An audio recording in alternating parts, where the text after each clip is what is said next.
Hello friends, स्वागत है आपका कंपटीशन अड्डा में। आज आपके सामने प्रस्तुत है क्लास 7 की ज्योग्राफी चैप्टर 1 यानी पर्यावरण। तो पर्यावरण से जानकारी के सिलसिले में जानकारी प्राप्त करने के लिए आप वीडियो के अंत तक बने रहें। हम पर्यावरण से related 20 plus most important MCQs के जरिए से संपूर्ण पर्यावरण के बारे में जानकारी हासिल करेंगे। तो चलिए फ्रेंड्स, शुरू करते हैं। हमारा पहला प्रश्न है कि जो कुछ भी आप अपने आसपास देखते हैं उसे क्या कहा जाता है। तो इसका सही उत्तर है ऑप्शन बी। उसे क्या कहा जाता है? उसको पर्यावरण कहा जाता है। जैसे कि आप स्क्रीन पर देख रहे हैं कि ये जितने भी चीज़ें हैं हमारे जीवन में, जो भी आसपास नज़र आते हैं, चाहे वो हमारे माँ बाप हो, चाहे हमारे वो भाई बहन हो, चाहे हमारे वो समाज हो, चाहे हमारे धार्मिक स्थल हो, चाहे हमारी बिल्डिंग हो, सड़क हो, पार्क हो, जितने भी ये चीज़ें हैं ये सभी के सभी हमें क्या है? पर्यावरण हैं। हमारा अगला प्रश्न है, पर्यावरण एनवायरमेंट शब्द की उत्पत्ति किस शब्द से हुई है? इसका सही उत्तर है ऑप्शन बी, यानी फ्रेंच शब्द से इसकी उत्पत्ति हुई है। अगला प्रश्न है कि पर्यावरण के लिए कितने घटक होते हैं, यानी इसके कितने कंपोनेंट्स हैं? इसका सही उत्तर है ऑप्शन सी, यानी इसके कितने ऑप्शन ये हैं घटक है? 3 घटक हैं। जैसे कि आप स्क्रीन पर देख रहे हैं, ये आपका पर्यावरण के क्या है? कंपोनेंट्स हैं। एक क्या है? मानव निर्मित घटक, उसके बाद प्राकृतिक घटक और आपका मानव। ये तीनों के तीनों पर्यावरण के क्या हैं? घटक हैं।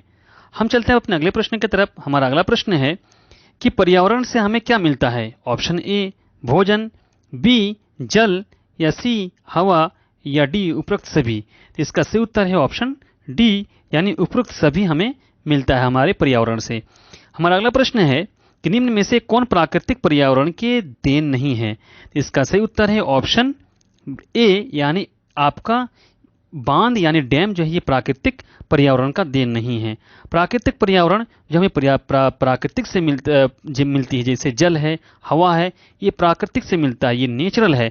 लेकिन आपका ये डैम है, ये प्राकृतिक नहीं है, इसको इस इंसान ने बनाया है, इसलिए ये प्राकृतिक पर्यावरण के संबंध में शामिल नहीं होगा। अब चलते हैं हम अपने अगले प्रश्न की तरफ। हमारा अगला प्रश्न है कि निम्न में से मानव निर्मित संसाधन कौन सा है? ऑप्शन ए, ऑप्शन बी कपड़ा, ऑप्शन सी घर, या ऑप्शन डी उपरोक्त सभी। तो इसका सही उत्तर है ऑप्शन डी, यानी ये सभी के सभी आपके ऊपर में जितनी भी चीजें हैं वो सभी के सभी मानव निर्मित संसाधन है या मानव निर्मित आपका पर्यावरण है। डैम को भी इंसान ही बनाता है, क्लॉथ भी एक ऐसी चीज है जिसको इंसान द्वारा बनाई जाती है, होम भी एक ऐसी चीज है जिसको इंसान इसको बनाता है। इसीलिए उपरोक्त सभी आपका क्या है? ये सही है। हमारा अगला प्रश्न है कि निम्न में से कौन पर्यावरण के घटक में शामिल है? और इसका सही उत्तर है ऑप्शन ए प्राकृतिक घटक, ऑप्शन बी मानव निर्मित घटक, या ऑप्शन सी मानव, या ऑप्शन डी उपरोक्त सभी। इसका सही उत्तर है ऑप्शन डी, यानी ये सभी के सभी आपके कौन से पर्यावरण के घटक में यानी पर्यावरण के कंपोनेंट्स में क्या है? ये शामिल हैं। जैसे चलते हम इसको इस मैप के जरिए से या इस तस्वीर के जरिए से हम समझने की कोशिश करेंगे कि आपका क्या है पर्यावरण के कंपोनेंट्स, यानी ये जो है ह्यूमन मेड यानी मानव निर्मित, आपका प्राकृतिक और ह्यूमन मानव, ये सभी के सभी आपके आपके पर्यावरण के घटक में यानी पर्यावरण के कंपोनेंट्स में शामिल होते हैं। हमारा अगला प्रश्न है कि पृथ्वी की कठोर ऊपरी परत को क्या कहलाती है? इसका सही उत्तर है ऑप्शन सी, यानी स्थल मंडल कहलाती है।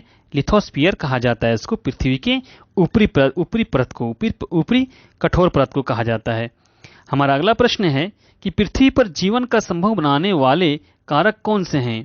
ऑप्शन ए जल, बी हवा, सी स्थल, या डी उपरोक्त सभी। इसका सही उत्तर है ऑप्शन डी, यानी उपरोक्त जितनी भी चीजें हैं वो सभी के सभी हमारे जीवन के लिए बहुत ही आवश्यक है। हम जल के, हवा के और स्थल के बगैर हम अपने जीवन को व्यतीत नहीं कर सकते हैं, अपने जीवन को हम नहीं गुजार सकते हैं। इसीलिए ये सारी के सारी हमारे जीवन में व्यतीत करने के लिए बहुत ही आवश्यक है।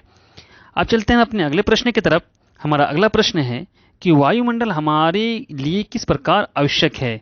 ऑप्शन ए सांस के लिए हमारे लिए जरूरी है, ऑप्शन बी सूर्य के हानिकारक किरणों से ही हमें बचाती है, option C A and B.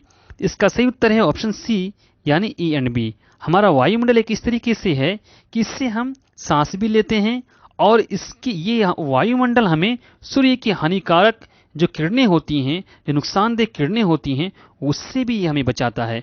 इसीलिए इसका सही ऑप्शन है ऑप्शन सी यानी ए एंड बी। हमारा अगला प्रश्न है वायुमंडल में सर्वाधिक पाई जाने वाली गैस कौन सी है? इसका सही उत्तर है ऑप्शन बी यानी नाइट्रोजन।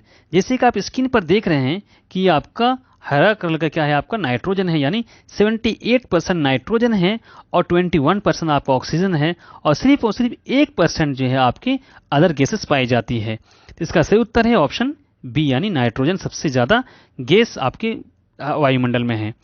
हमारा अगला प्रश्न है कि निम्न में से कौन प्राकृतिक पर्यावरण में शामिल है?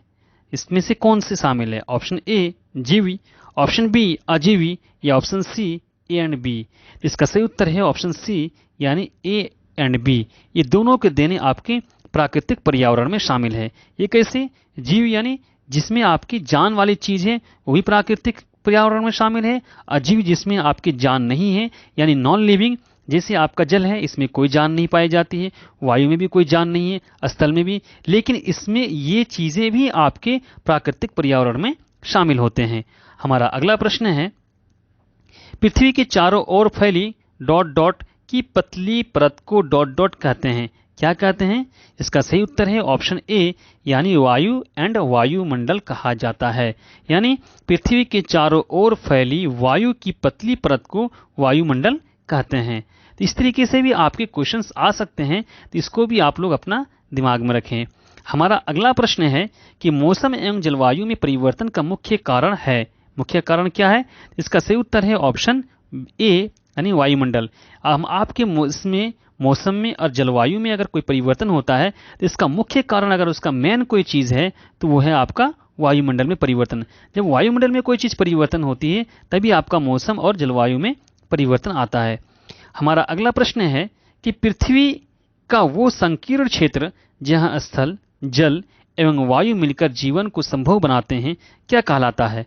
इसका सही उत्तर है ऑप्शन सी यानी बायोस्फीयर, जीवमंडल। यानी आपके सिर्फ और सिर्फ हम जल में अपने जीवन को व्यतीत नहीं कर सकते और ना ही हवा में अपने जीवन को व्यतीत कर सकते हैं। जब ये तीनों चीज़ें हमारे जीवन के लिए बहुत ही आवश्यक है, जैसे कि आप स्क्रीन पर देख रहे हैं, आपका जीवमंडल है जहां ये तीनों चीज़ें मिलती हैं, यानी पानी, हवा और स्थल, ये तीनों चीज़ें जहां एक जगह मिलती है तो उस क्षेत्र को क्या कहा जाता है? उस क्षेत्र को जीवमंडल कहा जाता है। और वहीं पर इंसान या जीव अपने जीवन को सही से व्यतीत कर सकता है, अपनी जिंदगी को गुजार सकता है। तो जीवमंडल हमारे लिए बहुत ही इंपॉर्टेंट है और इसमें ये तीनों मंडल यानी वायुमंडल, जलमंडल और स्थल मंडल पाया जाता है। हमारा अगला प्रश्न है कि निम्न में से कौन वायुमंडल को थामे रखता है? इसका सही उत्तर है ऑप्शन बी यानी ग्रेविटेशनल फोर्स जो है वायुमंडल को थामे रखता है। हमारा अगला प्रश्न है कि वो तंत्र जिसमें समस्त जीवधारी आपस में एक दूसरे के साथ निवास करते हैं उसे क्या कहते हैं? इसका सही उत्तर है ऑप्शन सी यानी पारितंत्र, इकोसिस्टम उसको कहा जाता है। हमारा अगला प्रश्न है कि प्रत्येक वर्ष विश्व पर्यावरण दिवस कब मनाया जाता है? इसका सही उत्तर है ऑप्शन बी यानी 5 जून को विश्व पर्यावरण दिवस मनाया जाता है। अब चलते हैं अपने अगले प्रश्न की तरफ। निम्न में से कौन पर्यावरण के लिए खतरा है? इसका सही उत्तर है ऑप्शन सी यानी जनसंख्या वृद्धि। जनसंख्या पॉपुलेशन ग्रोथ जो है पर्यावरण के लिए बहुत ही खतरा है, क्योंकि जब पॉपुलेशन जब बढ़ता है तो इसकी वजह से ज़मीन की कटाई होती है, वृक्ष की कटाई होती है, जिसकी वजह से हमारा पर्यावरण जो है का संतुलन बिगड़ जाता है और ये सब के लिए पर्यावरण के लिए बहुत ही खतरे वाली चीज़ है। हमारा अगला प्रश्न है कि वस्तु विनिमय पद्धति क्या क्या अर्थ है? इसका सही अर्थ है ऑप्शन सी यानी अदला बदली का व्यापार। यानी कोई सामान हम आपको देंगे और उस सामान के बदले आप हमें दूसरे सामान दोगे। सपोज इट मैं आपको प्याज दूंगा तो आप मुझे आलू दोगी उसके बदले में। तो ये अदला बदली का जो व्यापार होता है उसी को क्या कहा जाता है? वस्तु विनिमय पद्धति। इसका सही उत्तर यही है आपका ऑप्शन सी यानी अदला बदली का व्यापार। आई होप आपको ये सारे प्रश्न अच्छी तरीके से समझ में आ गए होंगे। अब हम मिलेंगे नेक्स्ट वीडियो में एक नए टॉपिक के साथ।